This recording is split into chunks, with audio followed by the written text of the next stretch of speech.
The legs get a lot of focus because the kick is obviously a critical aspect of creating a lot of speed. However, the focus is often on the intensity and the effort behind the kick rather than the skill of the kick. And again, the focus is often on the amount of propulsion that can be created in order to help swimmers go fast. But what's also critical to consider is how much drag is created when swimmers are kicking, because the more resistance they create, the slower they're going to swim. Hi everyone, Andrew here, helping you help your swimmers get faster. A great kick is really important in all the strokes for creating speed. And sometimes the impression can be given that more is better. A really effective kick is going to create a lot of propulsion, but at the same time, a really effective kick has to create as little resistance as possible. And that can become an issue of trade-offs because the bigger the kick is, the more potential propulsion that can be created. But when the kick is really big, it's also possible to create a lot of resistance during that kick. And past a certain point, that kick starts to create more and more resistance for less and less propulsion, and ultimately that results in less speed. So optimizing the kick is not just about making it big and powerful, it's about creating as much propulsion as possible with as little resistance as possible. So let's check out what that looks like in some different contexts with swimmers that are doing a really great job of balancing the two. So we'll start off here looking at distance swimmers, and we're certainly looking at one of, if not the best, and how she manages her kick in order to create as much speed as possible, balancing the amount of propulsion and resistance that she's creating. So this is an example of a really efficient kick that's not creating a ton of propulsion, but it's also creating very little resistance. And the reason that that's so important is because over longer distances, it's all about efficiency and creating as little resistance as possible so that there's as little energy used as possible, and as much of the energy that is used is directed towards helping swimmers move down the pool as quickly as possible. And so if you see here, the kick depth is going to be really shallow, and she very rarely kicks beyond the shadow of her body. And so her legs are staying right at the surface, and she's getting something out of those kicks, but she's not having a deep kick, because the deeper the kick is, the more resistance she's going to create. And while it may create a little bit more propulsion, it's not worth it because it's going to create a lot more resistance, and that's going to slow her down. And again, it's all about efficiency. So she's going to have a kick that's going to be a lot more subtle. It's not going to be a big thunderous kick, because that's going to take a lot more energy, and it's going to create a lot more resistance, which isn't going to lead to sustainable speed. So again, it's the depth of the kick that matters here. It's not going to be very deep at all, and when she does kick, she keeps it pretty shallow, and that allows her to get some speed, something out of the legs, but there's very little risk in terms of creating a lot of resistance. If we look at the swimmer behind her, she's got a steadier kick, she's got a stronger kick, but if you watch, there's very little depth to it. So right there is about as deep as it gets, and she's pretty much in line with her body. And so she does not have a deep kick at all, and that's allowing her to get something out of the legs to create some propulsion, but there's very little risk of creating resistance, which is going to slow her down and increase the energy demands, which is the last thing you want to do over an 800-meter swim. So the shallower swimmers can keep the kick, the less resistance they're going to create, also less propulsion, but more importantly, they're going to save energy, which is going to allow for sustainable speed. Now, in contrast here, we have a 100-meter race, which is going to be a lot more intensity. The legs are going to be a lot more important, and so there's going to be a lot stronger kick here. But still, we're not getting really deep with the kick, and so that's about as deep as it's going to be. It is a little bit outside the body line, but it's not dramatically outside the body line. And so right there is probably the biggest depth, and only that foot is dropping out of alignment. Everything else is still staying within the shadow of the body pretty well. And so again, that allows swimmers to create a lot of propulsion because they've got a big, strong kick, but they're not creating a ton of resistance. If his foot was another 6 inches lower, maybe he could get a little bit more propulsion out of it. But again, that's going to drop that leg way out of the body line, and that's going to create a ton more resistance. So it's all about managing the resistance that's created and the propulsion that's created, and trying to find a balance between the two. And that balance is going to be probably a little bit different depending on the event and depending on how much energy swimmers can expend. The shorter the event, the more energy they can use, probably the kick's going to be a little bit bigger. And we see that with this race as opposed to the one we just saw. If you watch the other swimmers in this heat, you can see that the thigh doesn't drop too far out of line. It's that foot that drops a little bit more. Again, keeps the profile of the body smaller, but still allows for a bigger range of motion for the foot to get more propulsion.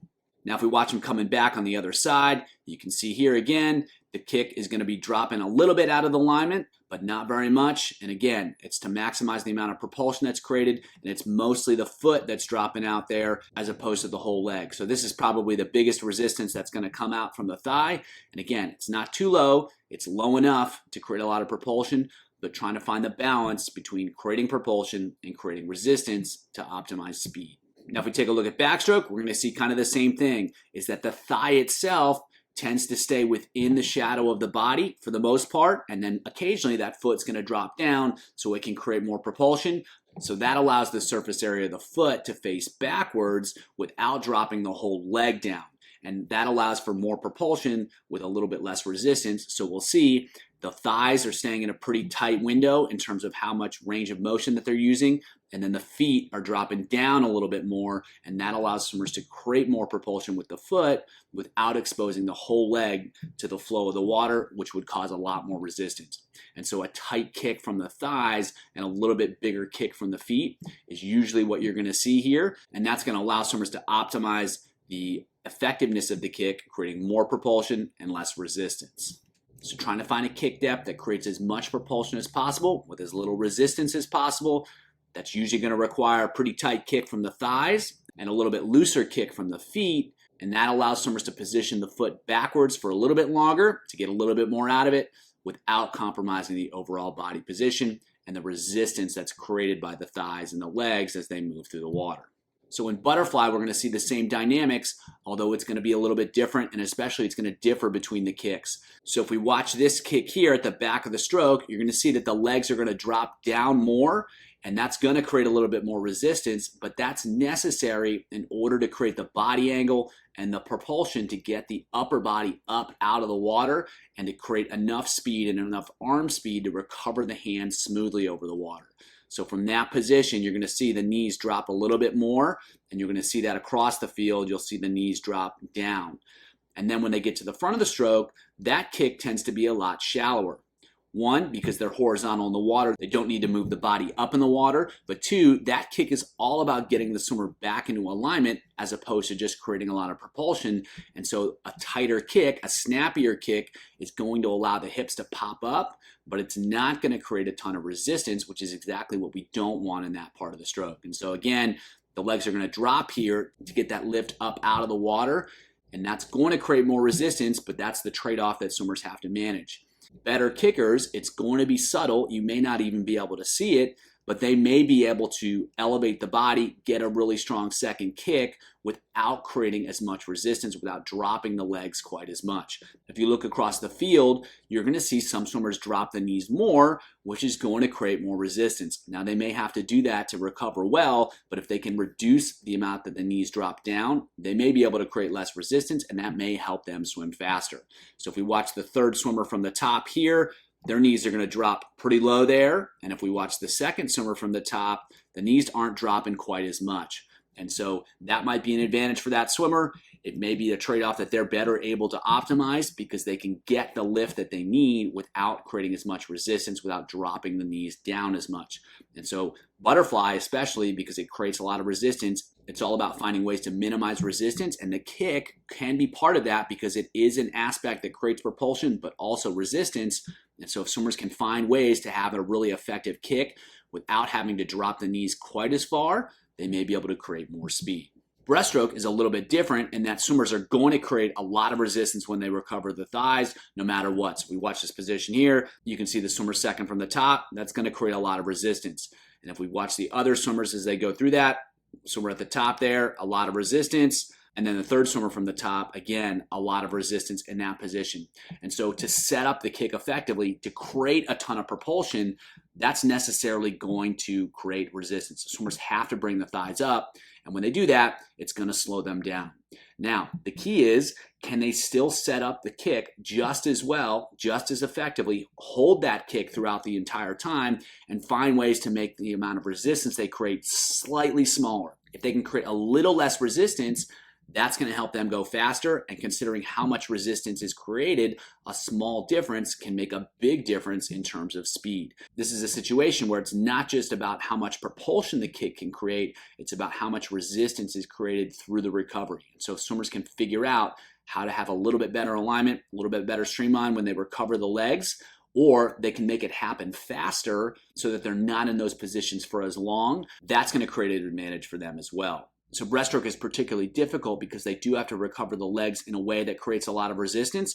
But if swimmers can find a way to minimize or slightly reduce the amount of resistance that they create, they're going to be able to go through the water with more speed, and it's going to take a lot less energy, which means they're going to be able to sustain that speed better. However, they have to make sure that they don't compromise the effectiveness of the actual kick, because the kick in breaststroke creates a ton of propulsion, and swimmers need that in order to move quickly down the pool. If you want to learn more about how swimmers create propulsion with the legs, check out the video below.